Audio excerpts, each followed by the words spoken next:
Good afternoon, ladies and gentlemen.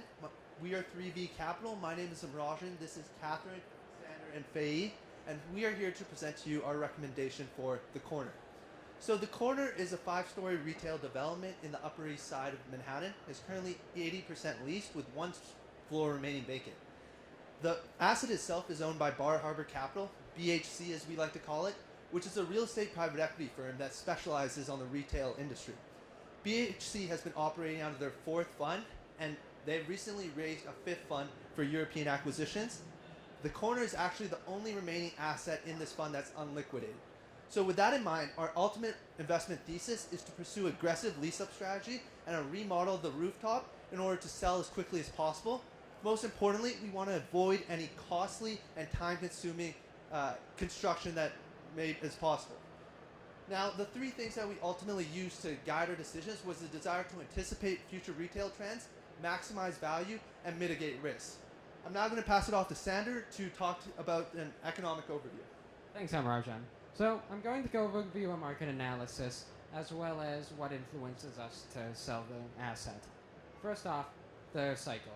New York retail is currently at the equilibrium point in this Mueller curve. However, with new construction coming online, it's likely to move into hypersupply.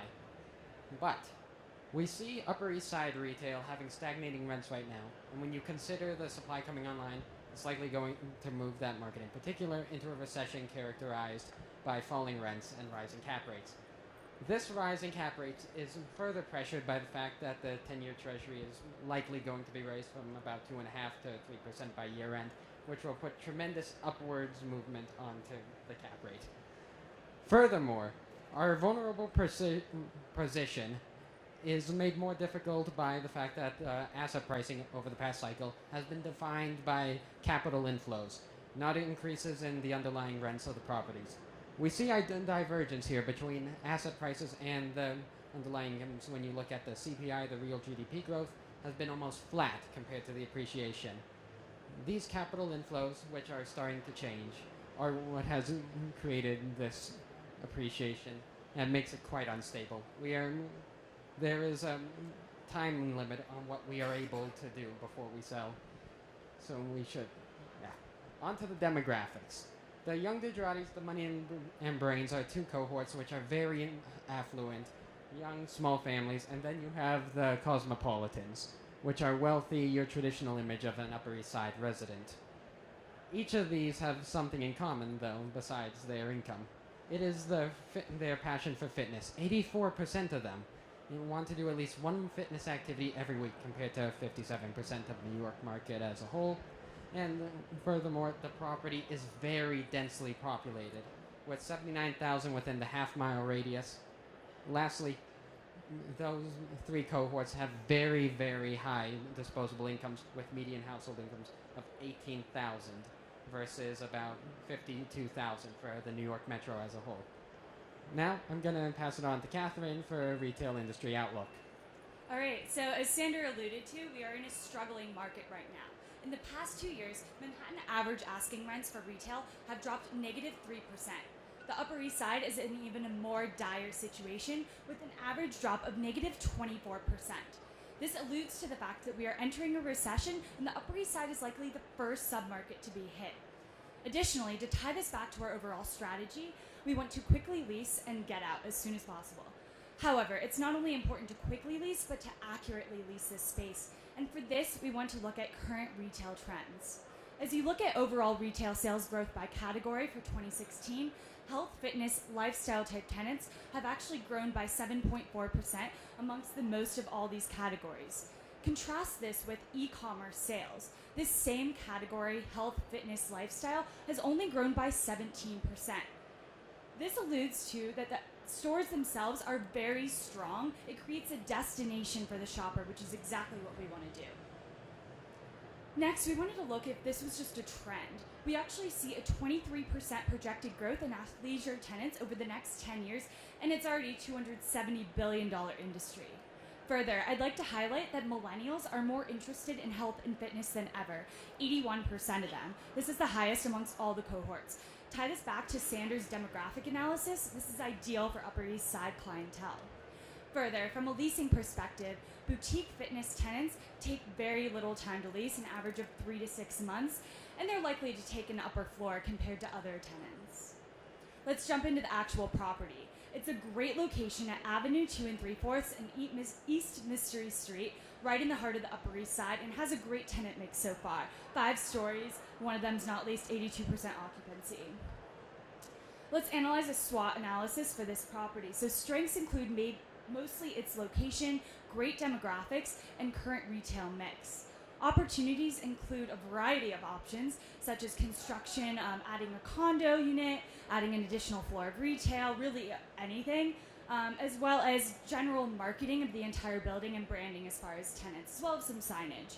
Weaknesses, unfortunately, is maybe mostly the economic situation, as Sandra discussed, and I'd be happy to answer more questions about that later.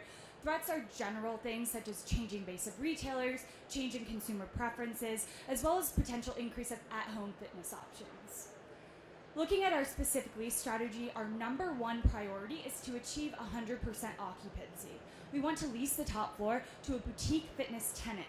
If you look at the depth chart to the left, there's a variety of options. However, we'd like to focus on options that do not currently exist in the building, just in case of exclusivity issues. So for example, a Pure Barre or boxing type fitness tenant would be ideal for this floor.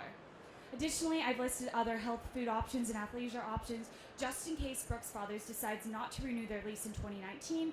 However, as it's one of the top performing stores in the country, we see this as very unlikely.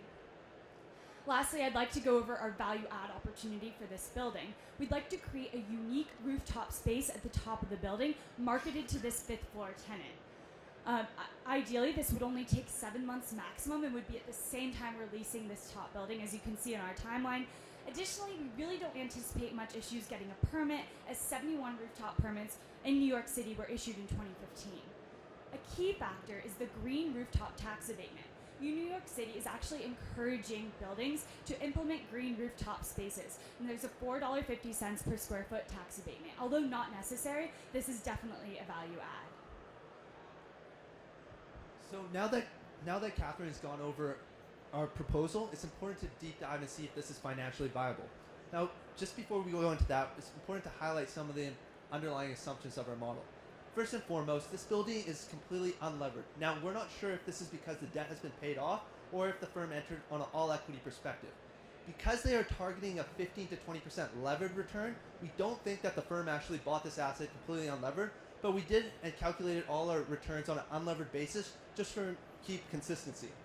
In addition, there's rent escalations of 3% on most of the leases. Now, this is written into the leases, but we sensitized around this to see how much this was actually driving returns. There's also market TIs of $25 per square foot and leasing commissions of 15% of first year's rent. Finally, as Catherine talked about earlier, we included a $4.50 tax abatement into our analysis. The city of New York is really pushing for these green rooftops, and so this is their way of promoting it and helping incentivize developers to actually go through with these plans. So that helped offset some of the construction costs of our remodel of the rooftop. This ultimately led to very strong returns on an unlevered basis at 8.5% IRR and a 1.71 times money multiple. However, what is most important is a $16.4 million worth of profit, which is key given that the fund is currently in the promote stage rather than in the beginning stages. This was based on a 5.25% cap rate, which is actually a 50 basis point premium to the current 4.75% market cap rate on previous transactions. We also assumed a $55 per square foot rent on the new tenant that's going to be occupying the vacant space, which is a $2 discount to the current market rents. As a whole, we believe that our underwriting is very conservative. Now that we can understand the strong returns, it's important to benchmark it to see how much risk we're taking on. Now, although some of the other options have slightly higher returns, what they ultimately do is create a big variable range of where the returns could actually happen. You might have a really great case in the bull case, but in the bear case, returns may actually go negative. With our proposal, you have the width and the band that you know the returns are going to go into. For this reason, we really think that this opportunity presents the best risk-return profile, and this is why we are ultimately proposing it today. I'm now going to pass it off to Faye for the final key risks and considerations. Thank you, Amrajan. So one of the things that we did when diving into our financial analysis was try and understand what are the other potential options. So first, I would like to do an analysis of a long-term hold. In the long-term hold scenario, we recognize that this would not only depress returns, but expose us to unnecessary risk and potentially force us to sell during the downturn in the market. Also, this would not allow us to swiftly return capital to our investors, something that we find to be really important during the timing of the fund. Next, we did an analysis of a full condo redevelopment. This would also depress returns and not allow us to return money to our investors in a timely fashion. It also would require over a $6 million capital outlay, which would be unnecessary risk given the timing of the fund. The next consideration that we looked into was the potential for an additional floor of either retail or condominiums. For the option for retail, we believe that this has a slightly higher return profile, but it may cause disruption to tenants on the lower floors. And given the fact that we want to ensure that our tenants have a high quality experience, especially given their high quality clientele on the Upper East Side, we believe that it is going to be important to avoid any sort of unnecessary risk at this time. The next option that we looked at was the potential for an additional floor of condominiums. This again provided a slightly higher return, but believed exposes us to unnecessary market timing risks, especially with condominiums, which are driven by the amount that we can sell them per square foot. Furthermore, we believe BHC's core competency is in the high-quality retail space and wanted them to focus on their competitive advantages. We believe that our opportunity provides attractive risk-adjusted returns with an 8.5% IRR, 1.71x money multiple, and over $16 million worth of profit. And given the timing of the fund ending later this year in 2017, we believe that a swift exit will be key to securing returns. Next, I wanted to look at some key risks and then how we chose to mitigate them. Our three main risks are the market timing risk, leasing risk, and also a potential risk given the redevelopment of the rooftop space. We believe that a swift execution and exit will prevent us from running into some of the market timing risks, and that's why we are pursuing a disposition as soon as possible. The next risk that we looked at and how to mitigate was the potential for leasing risk. We believe that securing Brooks Fathers on the bottom floor and also redeveloping the rooftop to attract a fifth floor tenant is going to be key in avoiding any sort of leasing risk. The next thing that we considered was the potential for additional risk giving the rooftop redevelopment. And in the rooftop redevelopment, although there is a small potential for risk, we believe that working with the Department of Buildings and being flexible in our planning will help us mitigate some of that risk. Finally, I would like to go into our final recommendation. Although we considered many things during this presentation, I would like to focus on some of our key goals, which is fitting within the fund goal, preserving capital for our investors, and securing an attractive exit, potentially to a smaller opportunistic fund where we could sell the dream of condo redevelopment, or to a family office that would be interested in holding the asset long term. Finally, our recommendation to BHC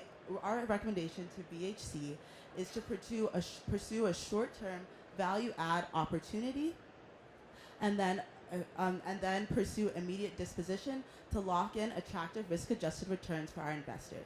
Thank you very much, and we'd now like to open the floor up to any questions.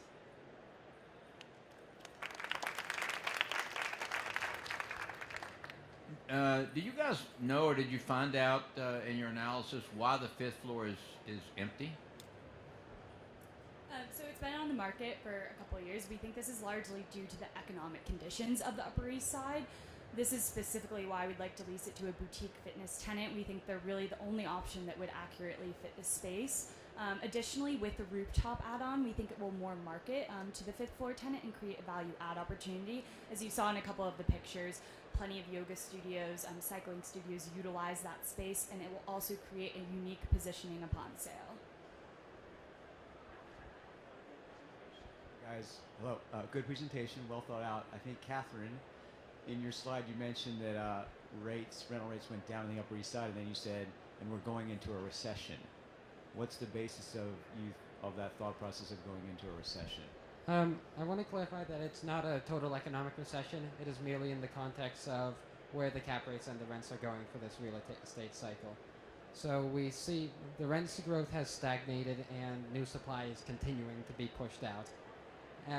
When you consider that many retail tenants are starting to struggle, likely lower rents will be offered, and also you'll be able to pay less to get the same asset.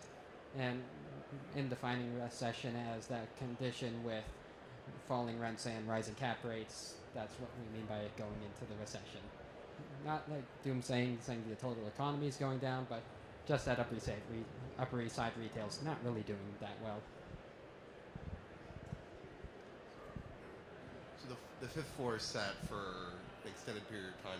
What makes you think that what you're doing today is somehow going to magically make it an attractive place to be when it's already been sitting there?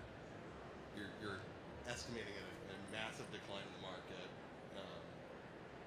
What's changing to make that a place to go? Right. Now, clearly, it shouldn't be for like trying. Yeah. So clearly this is a difficult situation. However, as I mentioned, we think the rooftop will really be a value add for that tenant. Additionally, by creating kind of a fitness hub in the entire building, we see synergy between the different tenants. Going off of that, ideally we'd like to lease the Brooks Brothers space to an athleisure company or a health food company to really create that synergy. However, they're such a strong tenant. They're paying at that top of market rents, and they're doing really well that it's very imperative to keep them as of now.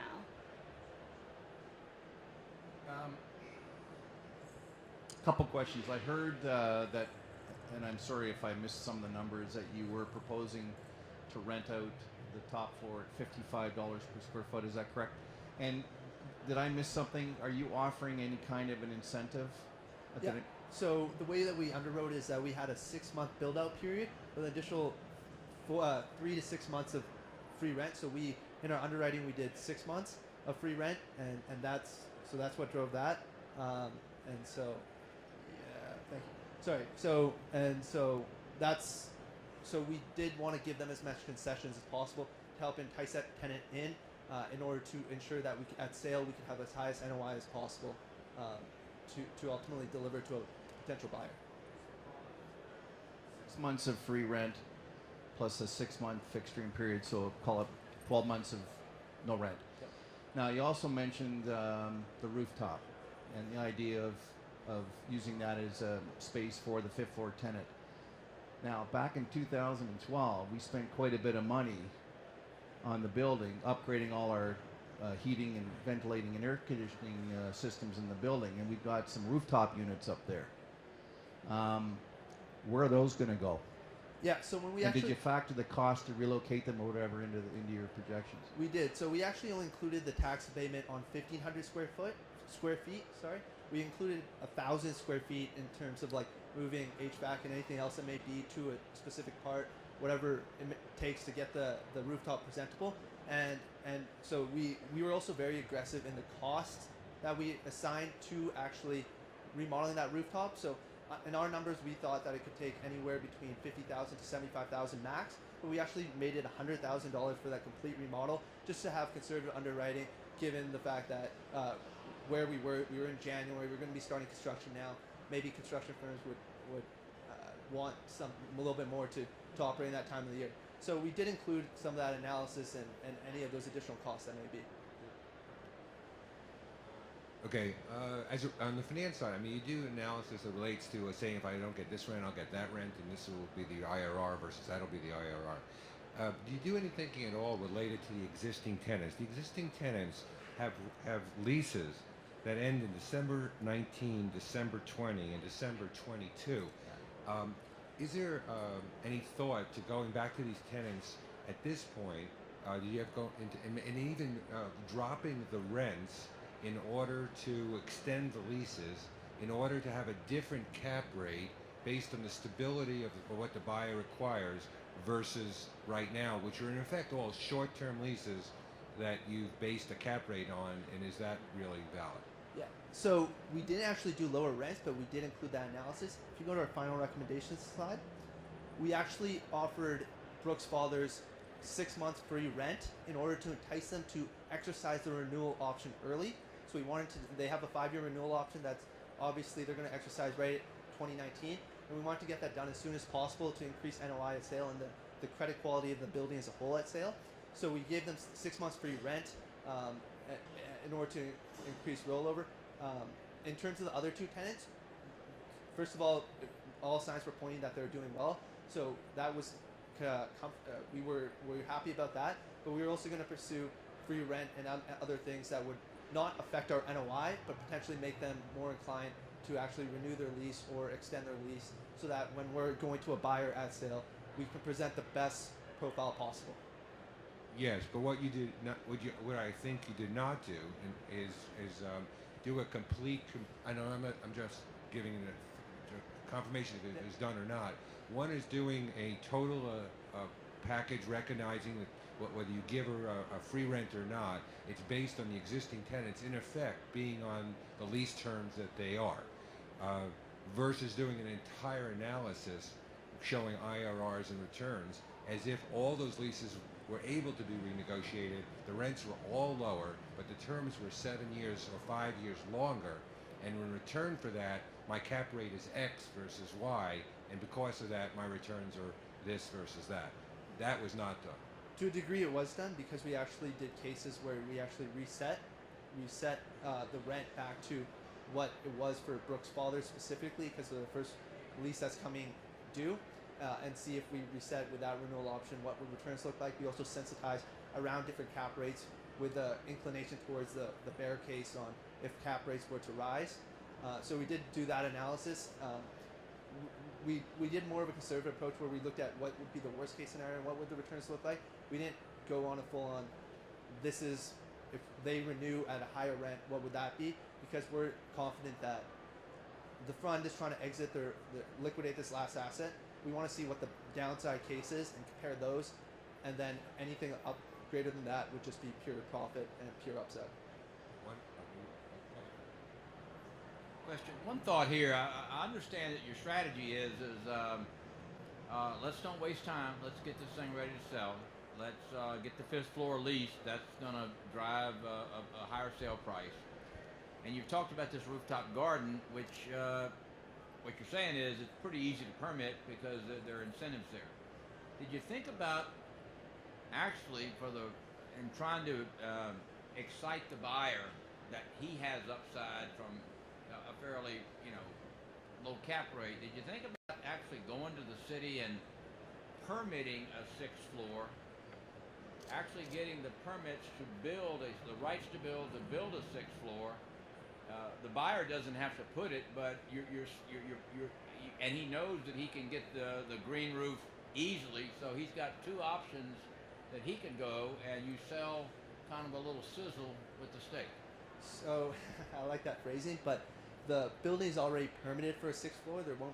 There is a little bit of just getting approvals for that, but as a whole, it's already zoned for that 6th floor. It's when you have to increase the building past that 6th floor for a full residential build out, which would require rezoning and a further, more complicated process. Now, I do see your point in terms of if we put the rooftop in there, it'll lead to a little bit more cost for the buyer if they want to add that on afterwards and build out that 6th floor. Now, for us, the rooftop was more of a thing to entice renewals by, Brooks Fathers, but also Brunch Fitness and Whole Cycle. I keep on saying Soul Cycle, but so it was more to entice them and potentially the 5th floor tenant. You've cast the stone as to the upside there and not allowed the buyer to cast that stone. And with regard to the fact that it's zoned for 6 floors, zoning in New York City is a concept. Absolutely. It's not really. You still got a lot of work to do, and so while you're on a tight timetable, you're trying to get that 5th floor lease at very little cost. You can actually get into with the city, and if in fact you can get the full rights to build for that 6th floor, not just zoning, but the full rights to build, that sizzle will go a long way. Absolutely. So the way we looked at it is that the rooftop's something to help entice the buyer and what might happen, but it actually is not necessary to our plan. We didn't increase rents or add anything else to our pro forma other than adding the cost associated with building out that rooftop. Now, that being said, our entire implementation plan was that we were going to start to approach potential buyers and start the process right away And then when we had everything locked into place, the new tenant lease signed, hopefully Brooks Brothers renew, but we would then try to sell off there. So if we're starting that process early, then we can always communicate with them as to whether or not they want the rooftop. But in terms of our returns, it made no difference in the rooftop, and honestly it would benefit returns too by not having that cost outlay. But and that zoning risk, especially on that rooftop, was a big thing for us because, as you said, it's a concept, not really set in stone. So that's something we thought through, but absolutely, it played no part into our returns. Can work. So Because in the elevator situation, I mean, if I'm Brooks Brothers, this sounds like a miserable predicament, right? Now I've got 3 athletic retailers above me on predictable schedules, 30 minutes, 60 minutes, whatever it is, all piling into an elevator, sweaty, and I'm an upscale, clothing store. How am I going to manage that? And actually, on the top retailer, I'm always going to be screwed waiting for everybody else to do. Yeah, so actually that's keyly why we want to target it to the 5th floor tenant exclusively instead of an overall event space to all tenants in the building. And further, this will incentivize a top tenant to sign the lease as it's a unique opportunity. So people... The elevator's only for the 5th floor. I'm saying the elevator. Yeah, so the elevator's through the 5th floor, and then there's stairs that go to the rooftop. Since it's a fitness tenant anyway, we really don't anticipate any issues with people, being willing to walk up and down the stairs. And we think that purely like a yoga studio, Pure Barre, something like that would be able to accurately use this rooftop space. Yeah, no, I guess my point was, now you've got 3 retailer fitness shops above. Right. They're all vying for this elevator space, and they're all sharing it with the men's clothing shop below. Sounds like a miserable predicament for them on the 1st floor, and probably problematic for the people above, right? If I remember right, the layout of the building, Brooks Brothers has a separate entrance from the elevator area, so it's a sweat-free zone is what you could define it as. So customers going to the upper floors will be going through a different entrance than to go into the Brooks Brothers. Different sides of the building, really. And we understand your point about having all 3 tenants at once, but hopefully, one, because they're all athletic people, it won't make as big a difference. And the second thing, hopefully we can create a strategy in which the flow of people will be staggered. A question from on the co-tenancy, but just from a different perspective. Know the East Side well. Yes, fitness on the rise. Many other fitness type concepts have opened up in the area. Are you worried at all? And I don't know the caliber, so maybe you can speak to that. There's a little description of both of these on the existing tenants, but how does that compare? What's their future relative to what else is happening in the market? And was there any thought given to potentially changing the use, understanding the short time frame that you're trying to operate on? Right. So we really only saw boutique fitness as a possible tenant that could go into this space, one given the other tenant mix. Yes, there are strong tenants already in there, Whole Cycle and Crunch Fitness. However, one, given the other tenants' elevator situation, we wanted to lease this all as a fitness hub. Second, there are plenty of other new boutique fitness tenants popping up all over the place, particularly in New York City.